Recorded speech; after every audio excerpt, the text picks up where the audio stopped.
ilé ẹjọ́ májísírèètì ìlú Ìlọrin bẹ́ẹ̀ ni a wà báyìí níbi tí ìgbẹ́jọ́ Abdulrahman tó ti ń lọ lọ́wọ́. Wọ́n ti kó wọn lọ sí dá wọn padà sí correctional center fún àwọn ìdí kọ̀ọ̀kan tí a gbọ́ lẹ́nu. Nísìnyí báyìí pẹ̀lú ògo Ọlọ́run ẹnu àwọn lọ́ọ̀yà náà ni ẹjọ́ náà ti lè ló ń gbọ́ léè tí a máa gbọ́ lẹ́nu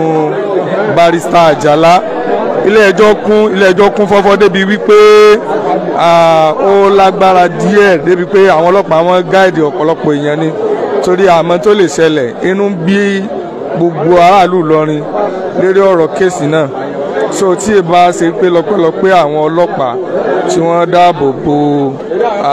wàhálà níbi ilé nì bínú ṣe ń bí àwọn aráàlú tó bí kí ìdájọ́ máa ṣẹlẹ̀ lérí arákùnrin yìí nísinsìnyí. Àmọ́ pé barrister Àjàlá Àjàsá barrister Àjàsá tani àwọn náà mò ń wá wọn tẹ́lẹ̀ náà mi rí wọn ni. Jẹ́ ká kọ́kọ́ lọ sọ́dọ̀ barrister Saddam ká gbọ́ kí ni tó ṣẹlẹ̀ ní ọ̀dọ̀ wọn. Associate Pro. Assalamu alaikum warahmatullahi wabarakatuh. Wa alaikum salam warahmatullahi wabarakatuh. Èmi Dr. Fọlọ́runṣọ́ Ahmad Hussein Saddam. Ẹjọ́ nǹkan tí ó ṣẹlẹ̀ ní ilé ẹjọ́ lónìí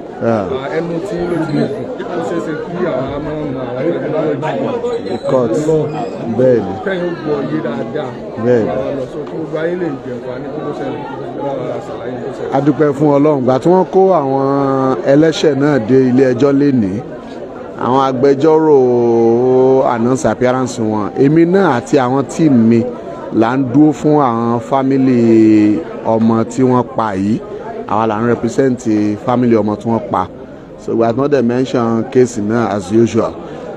tí gbogbo kálukú announce appearance wa tán lawyer láti Ministry of Justice ti wá láti take over case náà àti police prosecutor àti lawyer Ministry of Justice gbogbo wọn jọ mọ ṣiṣẹ́ pọ̀ nísìn gbà tí yẹn ṣẹlẹ̀ tán wọ́n announce pé DPP advice ti wá láti Ministry of Justice pé wọ́n ní case láti answer wọ́n sì ti fáìlì pépà tó tọ́ sí high court tó lágbára àti gbọ́ ẹjọ́ yìí originally tí ń túmọ̀ sí pé wọ́n ti prefer charge sí high court so láti bí báyìí lẹ́yìn òní high court ni wọ́n máa kó wọn lọ tí wọ́n ti lọ gbọ́ ẹjọ́ wọn so charge ti wà ní high court and they will be moved to the high court tó máa ti wá àárẹ̀ ni wọn ní high court wọ́n padà wá terminate case ti bí yóò jà sí pé high court ni wọ́n máa gbọ́ ẹjọ́ wọn lọ tó ṣẹlẹ̀ ojú bẹ́ẹ̀ lọ.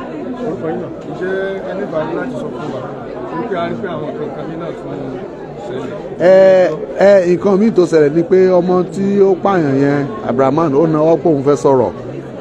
adájọ́ wa ní kí ló ní wí ó ṣáà ń ṣàlàyé fún kóòtù wípé òun nìkan lòun dáràn àwọn ìyókù tí wọ́n kó pọ̀ mọ́ òun ọmọ nǹkan kan nípa rẹ̀ sódà kí ilé ẹjọ́ ó dákun kan bá òun tú wọn lẹ̀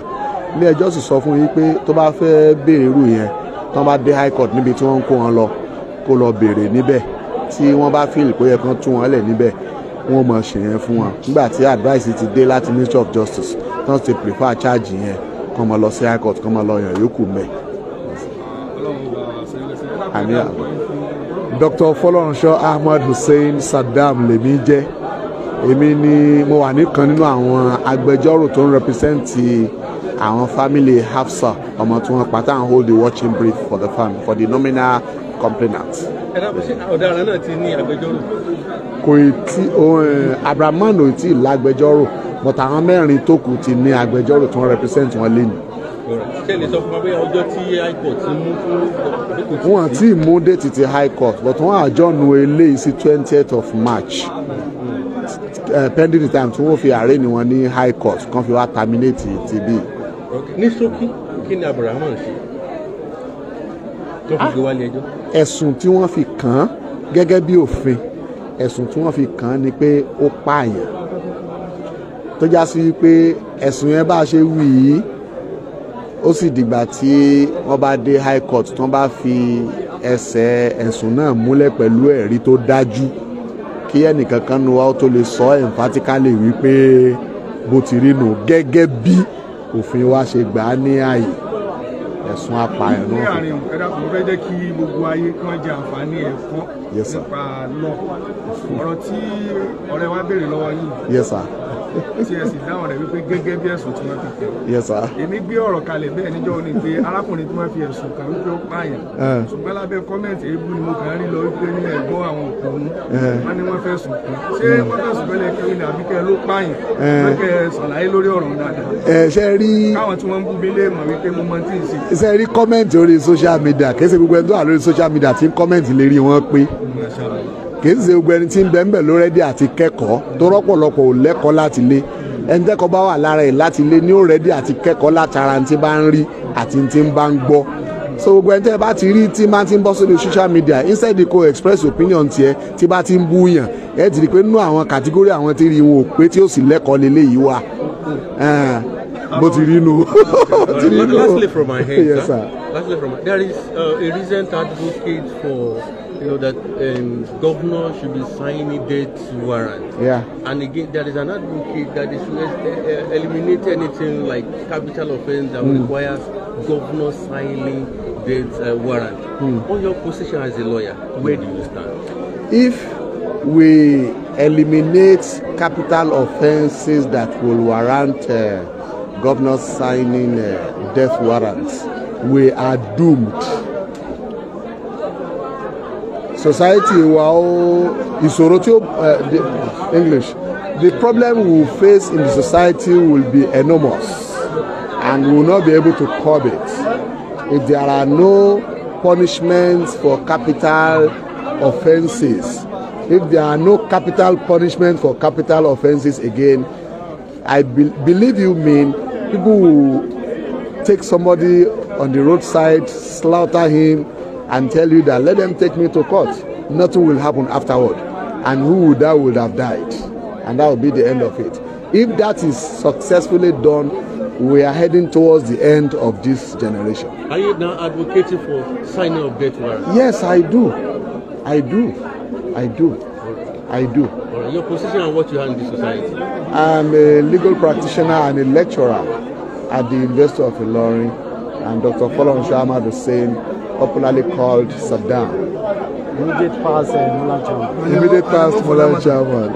Thank you very much. Barrister Ajasa, àwọn èèyàn ń retí kí ni wọ́n fẹ́ gbọ́, especially gẹ́gẹ́ bí lọ́ọ̀yà fún Ògo Ìlọrin tí Ògo Ìlọrin sì ní interest nínú kéèsì láti wípé ká má fi ọwọ́ ra tí ó yẹ ká fọwọ́ ra mọ́lẹ̀. Kí ni ẹni sọ fún àwọn èèyàn wa? Assalamu alaikum warahmatullahi wabarakatuh. A kí gbogbo àwọn olólùfẹ́ wa. Gẹ́gẹ́ bí gbogbo wa ṣe mọ̀, orúkọ mi ò yí padà. Orúkọ mi ni Barrister Abdulkadir Adémọ́lá Àjàsá tí mo jẹ́ lọ́ọ̀yà fún Ògo Ìlọrin. Gẹ́gẹ́ bí gbogbo wa ṣe mọ̀, the first day tí wọ́n arraign ní Abdulrahman àtàwọn tó kù ẹ̀, Ògo Ìlọrin àti president àti àwọn PR àtàwọn other members wọ́n wà ní court. On that day, prior to that day, wọ́n ti already visit family àwọn Hausa tí wọ́n dẹ̀ ti kẹ́dùn pẹ̀lú wọn. So wọ́n dẹ̀ promise àwọn family yẹn pé àwọn máa ensure pé àwọn rí end of this case and àwọn máa ensure pé justice is done. So in fulfilling that, wọ́n ti ní káà náà máa wá sí court láti wá dúró fún family Hausa léyìí tí a dẹ̀ wá ṣe ní àárọ̀ yìí. But gẹ́gẹ́ bí gbogbo a ṣe mọ̀ by law ipe this present court, ìyẹn magistrate court, ò ní jurisdiction as far as murder case is concerned. So that is why tí wọ́n fi transfer case yẹn lọ sí appropriate court tó ní jurisdiction, which is high court. But today nígbà tí wọ́n pe case yẹn, àwọn ministry of justice àwọn náà ti already wá telling the court pé àwọn ti already prefer charge ní high court against Rahman àtàwọn tó kù ẹ̀. So therefore court yìí tó jẹ́ magistrate court yìí ò ní jurisdiction láti gbọ́ case yẹn whatsoever. The best for this court is to wait for the arraignment of Abdulrahman and other and his cohorts at the high court, which I believe at the next adjourned date ibẹ̀ náà ni wọ́n ti arraign wọn. Tó bá dẹ̀ ti lè arraign wọn bẹ́ẹ̀ wọ́n á wá sí court yìí láti wá terminate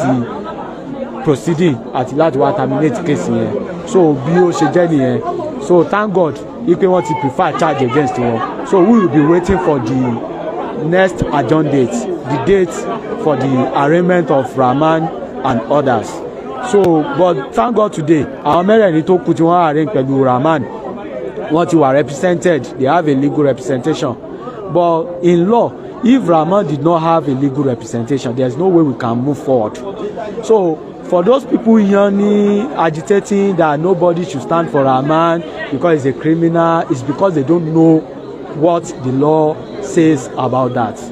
The law is very clear, especially Constitution of Nigeria, that every criminal or every accused person is entitled to be represented by a legal practitioner of his own choice. So therefore, in order to, it will help us to get the justice we deserve or the justice we are yearning for. If this Abdulrahman, ẹni tó pààyàn gangan yìí, tí ò bá ní representation ní kóòtù, a lè lọ anywhere, we move nowhere. So kò túmọ̀ sí pé lọ́yà tó dúró fún nísìnyí a lè bú lọ́yà wípé ó ṣe dúró fún. wọn ò lè bú lọ́yà, òun ò tí ì ní lọ́yà presently, àwọn mẹ́rin tó kù ló ní lọ́yà. tó jẹ́ kí n máa bẹ̀rẹ̀ lẹ́yìn ni wípé àwọn kan sì tún sọ pé àwọn ń fẹ́ wo lórí burúkú lọ́yà wọ́n sọ oríṣiríṣi tí ó dúró fún un. So ó já sí pé bí lọ́yà ṣe dúró fún yẹn ó normal lábẹ́ òfin. ó normal lábẹ́ òfin. a sì lè bú lọ́yà kó ṣe dúró fún yẹn. wọn ò lè bú lọ́yà because òfin sọ pé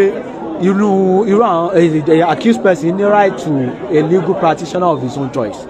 And in a matter like this tó jẹ́ capital offence, a murder case for that matter, tó bá yẹ pé justice táwa ń wá táwọn tó ń pariwo yẹn náà ń wá tí gbogbo wa náà ń sọ pé à ń wá, ó nídìí ká wá bá ṣe ṣagbátẹrù bí lọ́yọ̀ ó ṣe represent Rahman ní kóòtù ni, tó bá yẹ pé justice yẹn a fẹ́ tètè rí on time. bá a bá ṣe kí ó ní representation yóò jẹ́ kí justice yẹn kó wà delayed. wọ́n dẹ̀ ní justice delay is a justice denied. So ẹ jẹ́ kí gbogbo aká parapọ̀ láti ensure pé wọ́n tètè wá lọ́yà fún Abdulrahman so that justice tá a fẹ́ yẹn a lè tètè rí ní àsìkò. So bí ó ṣe jẹ́ nìyẹn. a dúpẹ́ fún yín, Ọlọ́run bá wa san yín lẹ́san. Àmín. olóògbé Ọlọ́run tá a bá tún ní tí àwọn ará ilé bá ń béèrè lọ́wọ́ wa tá a fẹ́ gbọ́, Ọlọ́run ṣe lọ́yà tiwa nìyín lógo Ìlọrin, a lè kàn sí ọ́fíìsì yín àbí kẹ́ ẹ sọ bí tá a bá ti pàdé insha Allah. nídélé yìí gbogbo ara lé bí ẹjọ́ ṣe lọ lónìí òun náà ni a ti gbọ́. a dúpẹ́ fún yín, ẹ̀yin lè mọ lọ́ntì inshallah. nísìnyí pẹ̀lú ògo Ọlọ́run kéèsì náà wọ́n ti adjourn sí the 28th of this month inshallah, kí wọ́n tó lè gbé ẹjọ́ náà kúrò ní magistrate court tó fi máa lọ sí high court inshallah. pẹ̀lú ògo Ọlọ́run tí a bá tún ní àǹfààní àti mú rìpọ́ọ̀tù wá fún yín gẹ́gẹ́ bíi wípé ẹgbẹ́ Ògo Ìlọrin à ń tẹ̀lé kéèsì náà àdẹ̀ ń fọ́lù rẹ̀. pẹ̀lú ògo Ọlọ́run a sì make sure pé ibi tí kéèsì náà já yóò jẹ́ ibi tí gbogbo wa fẹ́ lágbára Ọlọ́run. a mọ̀ fi àsìkò yìí dágbére fúnra wa náà inshallah al-karim. Ọlọ́run ò ní kọ́ àtúnrí wa. assalamu alaikum wa rahmatulahi wa barakatuhu. kí ni ìhàwó ní ìlú Ìlọrin kọ sí ìṣẹ̀lẹ̀ tí Abdulrahman ìṣẹ̀lẹ̀ tó ṣẹlẹ̀ sí yìí? kí ni àti ìlú Ìlọrin ìmọ̀ àníkẹ́já wọ́n sílẹ̀ ibi yóò clear rẹ̀. kí ni ìlú Ìlọrin torí tá a bá ti gbọ́ lẹ́nu Amiru Majlisu Sabab àti bàbá wa president fún Ògo Ìlọrin, tá a bá gbọ́ lẹ́nu wọn tí ń já sí pé ìlú Ìlọrin ní sọ̀rọ̀ ẹ̀sùn ẹ̀. ok mo fẹ́ lo background yẹn náà. inshallah bàbá wa Amir ẹ dákun kí ni àti ìlú Ìlọrin kọ sí ní tí ó ṣẹlẹ̀ yìí? Assalamu alaikum warahmatullahi wabarakatuh. Wa alaikum salam warahmatullahi wabarakatuh. Adúpẹ́ lọ́dọ̀ Ọlọ́run ní orúkọ Ọlọ́run ọba àjọkẹ́ ayé ọba àsàkẹ́ ọ̀run, lórúkọ àwọn bàbá wa Shehu Halimi Shehu wallahu yasimuka la ta'afu daraka wala hawla wala quwwata. orúkọ bàbá Imam àgbà Imam Mali, bàbá wa Janasi Imam Gambari, bàbá Rabbani àti gbogbo àwọn àfà à ń kí wọn pé wọn kò ń gbé alfa àgbà ní Sakama. béèrè tẹ béèrè yìí béèrè tí gbogbo wa jọ mọ̀ náà ni. Ànábì ní al-halalu bayyinun wal-haramu bayyinun. ẹ̀tọ́ fojú hàn bẹ́ẹ̀ náà lè wọ̀ náà fojú hàn. akẹ́ àwọn alfa wa bàbá ń bariga torí kéèsì yìí kẹ́gbọ́n pé Ìlọrin yìí gbàgbàkúgbà ni wọ́n fi dé láti kó wọ́n sì dé látànà torí kéèsì yìí ni gbogbo wa náà fi jíde yà yín dà sùn léyìí tó jásí wípé Ìlọrin yìí gbàgbàkúgbà àfáwọn Sakama ẹ tún sọ ìlú kan tí irú nǹkan báyìí ṣẹlẹ̀ tí wọ́n jáde báyìí pé àgbà nítorí pé ìlú tó ní respect fún ẹ̀mí ní Ìlọrin gbogbo àwọn tẹ́sí bí wa nínú ìlú yìí wọ́n ní respect fún tó bá ti jẹ́ ẹ̀mí pàtàkì jùlọ ẹni tó bá ti jẹ́ ọmọ ìlú yìí pé a gbọ́dọ̀ bá níbi tí ò dáa gbogbo àwọn tí wọ́n ń sọ̀rọ̀ pé Ìlọrin ó sọ pé ọmọ ẹbí àwọn ni kì í ṣe bí kéèyàn pa yẹn kó kún yẹn o gbogbo wa ti sunkún darí lé ní àtẹ̀mí Baba Bariga pẹ̀lú àwọn ọ̀rọ̀ tọmọ yẹn sọnù court nípa pé òun nìkan lòun dá sí kò sẹ́ni tí ò ní palẹ́kún pé irú èṣù wo ló gbé mì so gbogbo ẹ̀yin tẹ́ ń wò wá ní jìnnàjìnnà Ìlọrin ní interest lérí pé wọ́n gbọ́dọ̀ dájọ́ òdodo fún un Al-Quran náà ti já mọ̀ pé ẹni bá ti pààyàn kí wọ́n ṣe ó pa òun náà ni gbogbo ẹni tí bá wọn fi kéèta sọ̀rọ̀ problem wọn ni yòókù ni àmọ́ kálukú gẹ́gẹ́ mọ̀ pé ìlú yìí bíláàdìlẹ̀ Ìlọrin Ìlọrin tá a wà yìí Badatu Qudusiyatun àwọn tí wọ́n tẹ̀lú yìí mímọ́ ni wọ́n fi tẹ̀ wala tufsiduha nígbà fún yín kẹ́ bàálù yìí jẹ́ qawman bi jahalati kódà bẹ́ẹ̀ bá tó pọ̀ jù báyìí lọ àṣírí wọn ó tutù. Biladil Karim ìlú yìí ìlú àpọ́nlé ni fadalallahu nuraha àwọn tí wọ́n tẹ̀lú yìí mọ́lẹ̀ Ọlọ́run ni wọ́n fi tẹ̀ binuril hulumi wọ́n tẹ̀ pẹ̀lú mọ́lẹ̀ kamakéwu kákéwu kó yé wa wàtúkọ̀ àti bẹ̀rù Ọlọ́run ìbẹ̀rù Ọlọ́run ló jáde kó lára ọmọ tó pààyàn yìí tó fi ṣe tó ṣe yìí ọmọ ìlérí burúkú yìí ọmọ tó ti mú nǹkan ó ti lo lókúlò ó ti wá di ìdàkudà kó tó ṣe tó ṣe yìí wàlẹ̀ ìbáàdà àti ká sì sin lọ́run tí wọ́n máa ń ṣe lu yìí nù afáàṣà kàmá tá a bá wá rí nìkan tó bá wá dúró ní dúró pé àwọn ó gbìjà rẹ̀ àbáwọn ó ṣe kinní kan àwọn tó ń lò ṣòfò ni. abilábẹ́lẹ̀ kódà ká rẹ́ nìkan kó máa kọ́ ní nǹkan kan pé wí báyìí ṣe báyìí ṣe báyìí lọ́nà tí òfin ní gba ìdájọ́ kò ní bọ́lọ̀ dáadáa tó yẹ pé àwọn táwọn wí yìí náà tó yẹ pé àwa tí à ń wí yìí náà ká pé àwa tá à ń wí yìí náà àwa pamọ́ sí nǹkan kan àwa sọ nǹkan míì síta láti kún èpè tá a sẹ́ yìí kó jẹ́ tiwa náà nítorí pé àfẹnití ìbá ṣe abiyamọ ló kù náà ni ó fi gbọ́rùn tọmọ yìí sọ kóòtù pé àwọn nìkan ní òun nìkan lòun dáa gún lòun dáa pa lòun dáa ṣe tójú rẹ̀ dẹ̀ dá tójú rẹ̀ yóò dẹ̀ sí tínú rẹ̀ ò ní bàjẹ́ pé irú ọmọ wo leléyìí nítorí bẹ́ẹ̀ gbogbo Ìlọrin lápapọ̀ ẹwà yẹn ṣe pọ̀ ń kóòtù tó àwọn èèyàn tí wọ́n wà nínú ilé Baba Bariga àwọn òpó tó àwọn tí wọ́n wà ń ta táwọn ọlọ́pàá ọjọ́ wọlé a sì dúpẹ́ fún gbogbo àwọn tí wọ́n wà yẹn náà pé àwọn adájọ́ mọ̀ pé Ìlọrin ní interest lérí kéèsì yìí àwọn míì náà dé láti bòmí àwọn míì náà fi ṣẹ́ wọn lẹ̀ ẹ wo gbogbo àwọn bọ́dà wa ní sọ wọ́n fi ṣẹ́ wọn kalẹ̀ ni ẹ wo àfàṣe wọ́n fi ṣẹ́ wọn kalẹ̀ pa bàbá ìmáàmù àgbà ni wọ́n fi ṣẹ́ kalẹ̀ ni so kálukú fi nǹkan wọn kalẹ̀ láti pé ìdájọ́ òdodo yóò ṣe kíni yóò dé. Jazakumullahu khairan jaza adúpẹ́ fún yín ọlọ́mọba wa san yín lẹ́san rẹ̀. Bàbá president fún Ògo Ìlú Ìlọrin Alhaji wa Murtado Adio Abdulkareem Baba Bariga ọlọ́mọṣàjà rí yín pé afẹ́kẹ́ yìí náà sọ̀rọ̀ lérí ìbéèrè tí a béèrè yìí àti ọ̀rọ̀ míì náà tẹ́ bá tún ní láti sọ fún gbogbo ayé. Alhamdulillahi rabbil alamin àwọn bẹ́ẹ̀ ni pé adúpẹ́ fọ́lọ́run nǹkan tí yóò ṣẹlẹ̀ nǹkan tó jẹ́ pé nǹkan ìbànújẹ́ tó pọ̀ ni kò sẹ́ni tó bá jẹ́ abiyamọ lénìí tó bá rí bí ọmọ yẹn bó ti ṣe sọ̀rọ̀ lénìí tí ẹkún ò ní gbọ́n kíyàn sọ wípé òun mú nǹkan òun mú àdá òun kún èèyàn bí ara ẹ̀ èèyàn gẹ́gẹ́ bí ara ẹ̀ tí èṣẹ́ díẹ̀ nǹkan yẹn jẹ́ nǹkan tó já sí wípé ó lágbára tí ọmọ yẹn náà tó dẹ̀ dájú but Ọlọ́run ni ìyẹn máa kọ́kọ́ bẹ̀ lálákọ̀ọ́kọ́ nítorí pé irú ọmọ yìí ò gbọ́dọ̀ ṣẹ́kù ń lù ú tí irú ọmọ yìí bá ṣẹ́kù ń lù ú ẹ̀mí èèyàn ò ṣèfò tí irú ọmọ yìí bá pọ̀ pẹ̀lú ọ̀dájú kúrò bójú ẹ̀ ṣe rí ẹ̀mí àwọn èèyàn ò ṣèfò Ọlọ́run ọba tó ní ẹni tó ní ọ̀la gbogbo àwọn tó bá jẹ́rìí bẹ́ẹ̀ ọlọ́dàkùn bá tí wọ́n jáde kọ́lọ́kùn bá tí wọ́n jáde tó bá jẹ́ pálágbára ni wọ́n kọ́lọ́kùn gba agbára lọ́wọ́ wọn gbogbo nǹkan kí nǹkan tó bá wulẹ̀ kọ́ lè jẹ́ Ọlọ́run dáhùn kó sọ gbogbo nǹkan ẹ̀ kó sọ́dọ̀ lẹ̀ wọ́n la pín nínú tọ́lọ́run náà nífẹ̀ẹ́ sí onírúkọ tó ṣẹlẹ̀ gẹ́gẹ́ tẹ àwọn ìyá kọ̀ ní à ń pọ́n lulẹ̀ dandan náà ni kéèyàn pọ́n lu ẹ̀ lè bẹ́ẹ̀ kẹ̀dẹ̀rì ẹni tó bá jẹ́ ọmọ àlàálì kò ní fẹ́ ká burúkú ṣẹlẹ̀ ń lu òun kò síbi tí gbogbo wa náà lè lọ káàkiri lágbàáyé kò lè dàbí ìlú tá a wà ìlú wa ìyẹn lè fi rí wa pé àwọn dìde sẹ wọn sọ pé gbà kan kò sí tá a bá wá ń parí eléyìí mọ́ra àbí tó ń dáàbò bo orúkọ eléyìí asukun símú ni ó fi pamọ́ ni tó bá ní kò kọ́ eléyìí tó bá kẹ́ni tó bá padà bá kọ́ ẹ lọ́la ńkọ́ olórí ibú ẹgẹ́ ti bẹ́ẹ̀ òun ní àárín nǹkan yìí àmọ́ nǹkan tí gbogbo àtẹ̀kọ́ fi dùn ni pé gbogbo wa kọ́kọ́ dìde lórí nǹkan yìí pé ìka aburú ni sẹ́ àfẹ́ nǹkan yẹn nìyẹn gbogbo àníyàn gbogbo everybody ó kọ́kọ́ dọ́gba àdúgbò fọlọ́run bẹ́ẹ̀ ọlọ́run dákú máa jẹ́ kí eléyìí kọ́ ló máa yẹ kó ṣẹ́kù mọ́ ẹlẹ́ẹ̀kejì náà kẹ̀dẹ̀ mo dẹ̀ fẹ́ fi kíní ìtún àárín àwọn ọ̀rọ̀ kan ṣe àkọ́kọ́ bẹ́ẹ̀ Islam ò sọ yìí pé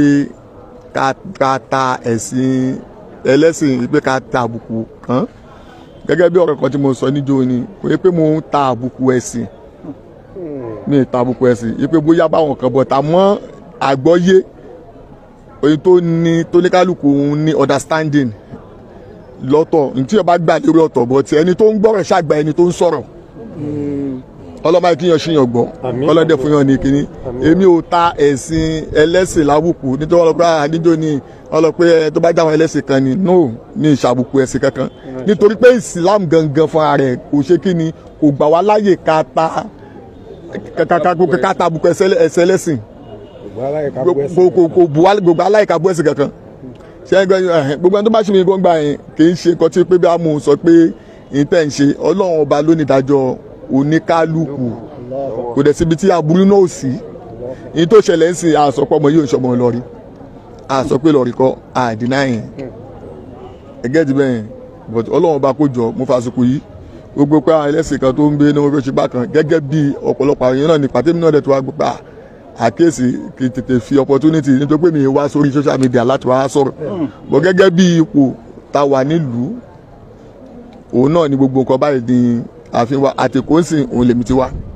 àfi akọ àwọn bàbá nísìn láwọn ẹgbẹ́ ọ̀dọ́ tó já sí pé tó rí ilẹ̀ tó já sí pé irú nǹkan táwa face ẹgbẹ́ pọ̀ nílùú but àmọ́ gẹ́gẹ́ bí heritage àwa tí a gbé heritage ìlú dání báwo la gbé òṣèlú kan lù báwo ni ló ṣe máa lọ síwájú báwo ni àwọn olùkọ́ ẹgẹ́ ti bẹ àwọn ẹgbẹ́ méjèèjì tí ó gbé dání ni mọ́júlísù shabab ẹgẹ́ ti bẹ tí Ògo Ìlọrin náà jẹ́ bí àbúrò tó tẹ̀lé náà Ọlọ́run dákun kó jọ kó ṣàánú wa kó ṣàánú gbogbo wa àbúrò bá lọ́mọdé kẹ́ni kọ̀ọ̀kan mọ́ Ọlọ́run wọlá inú oṣù táwa inú oṣù àánú ni kó bá fi ṣàánú kó fi àánú kó fi kún àánú Ìlọrin Ọlọ́run dákun because gbogbo ibi tí wọ́n bá ti ń tẹ ìjẹ̀ sílẹ̀ ìlú náà kò ní sí àlàáfíà bẹ́ẹ̀ kò dẹ̀ ní sí dáadáa níbẹ̀ dáadáa oníwọ̀lú náà Ọlọ́run dákun gbogbo tí ń jẹ́ ìtẹ̀jẹ̀ sílẹ̀ Ọlọ́run dákun bá mú kó ń lu wa bá mú kó Nàìjíríà náà bá mú kó gbogbo ìlú wẹ́pọ̀ òṣì náà ló pọ̀ tó ní kálukú fi ṣerú kọ́bẹ́ Ọlọ́run dákun bá mú ẹ̀dùn Ọlọ́run dákun ṣèlú wa nílùú ọlọ́rọ̀ ọlá tóbi ọlọ́lá haúlà wàlà kúwà ilà bílà àlejò àṣẹ. bàbá Bariga tó parí ọ̀rọ̀ èyí tí èmi ní láti fi kún ó ní wípé ìlú Ìlọrin tá a bá wo gbogbo Ìlọrin a máa ń kanra wa one way or the other a máa ń kanra wa gbogbo ìdílé kọ̀ọ̀kan a máa ń kanra wa tá a bá wá ní kéèsì pẹ̀lú ara wa bóyá ìjà ṣẹlẹ̀ láàrin wa tá a bá pàdé lágọ̀ọ́ ọlọ́pàá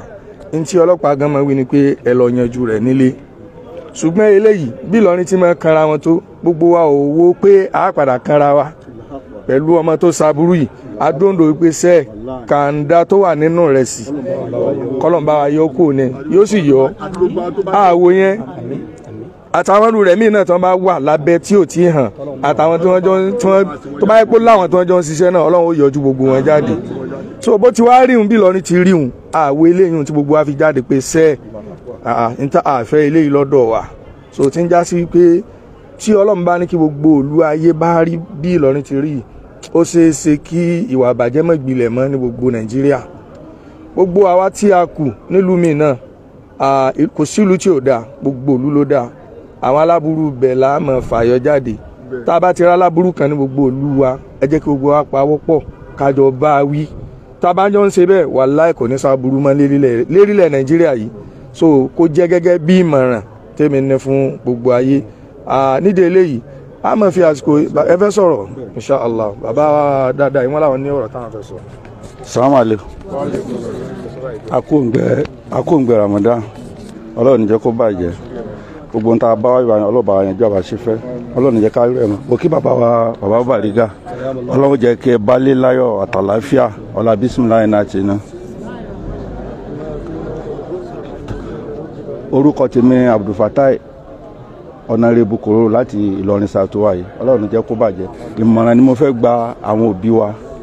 bó sọkùnrin bó sọbìnrin ẹ jẹ́ ká mójútó àwọn ọmọ wa dáadáa ẹni tó sì lọ́kọ tó bímọ fọ́kọ tágbára ọkọ tó kù díẹ̀ káàtó fún ẹ má jẹ́ ká yẹ̀yẹ́ rẹ̀ gbogbo ń tá a bá ṣe fúnra wa àlùbáríkà la fi ń rà àlùbáríkà ní kókó kí n kálukó mójútó àwọn ọmọ rẹ̀ níbo lọ ń lọ bó lọ ṣe ṣe léyìí ọmọ mi ò gbowó wa kò ní tì máa rí 10,000 yóò gbé bí 100,000 wá fún ìyá rẹ̀ àti bàbá rẹ̀ inú wọn máa dùn fáwọn ọmọ wọn sóríire kò sóríire o ẹ wádìí rẹ̀ dáadáa bá pé kéwú ló bá fẹ́ kó ẹ jẹ́ kó kéwú kó kéde bímọ kó tún níṣẹ́ lọ́wọ́ àwọn mo ṣe wà ní Èkó mo ti ṣẹ̀ṣẹ̀ mi ayé mi ké Kùránì ìjà àdúgbò tí ń gbé bí wọ́n ṣe ń pa àfàlẹ́ náà wọ́n fẹ́ pẹ̀rẹ́ mẹ́bàá èmi ní bá wọn pa Ìlọrin wa Ọlọ́run ò ní jẹ́ kó bàjẹ́ ẹ dákun ẹ jẹ́ ká mójútó àwọn ọmọ wa dáadáa Ọlọ́run jẹ́ ká jèrè wọn irú eléyìí tó ṣẹlẹ̀ yìí Ọlọ́run ní jẹ́ ká rí irú rẹ̀ mọ́ bàbá Bariga Ọlọ́run ní jẹ́ kẹ́ jáàmù wọn à ní jí yín gbé lọ́nà ìpadà sí Èkó yín ayọ̀ àtàláfíà ní ó tún jẹ́ ọlá bísímìláì náà ti ná bàbá wa bí bẹ́ẹ̀ ṣe fi iṣẹ́ yín lẹ̀ tẹ́ wá sí ìwà yìí ẹ sọ pé kí ló kàn mí bẹ́ẹ̀ ẹ sọ bẹ́ẹ̀ Ọlọ́run á ní jẹ́ kó Ọlọ́run jẹ́ ká rí yín pẹ́ ẹ̀mí yógún ọlá bísímìláì náà ti ná. iná àti iná yẹn já kiri dáadáa.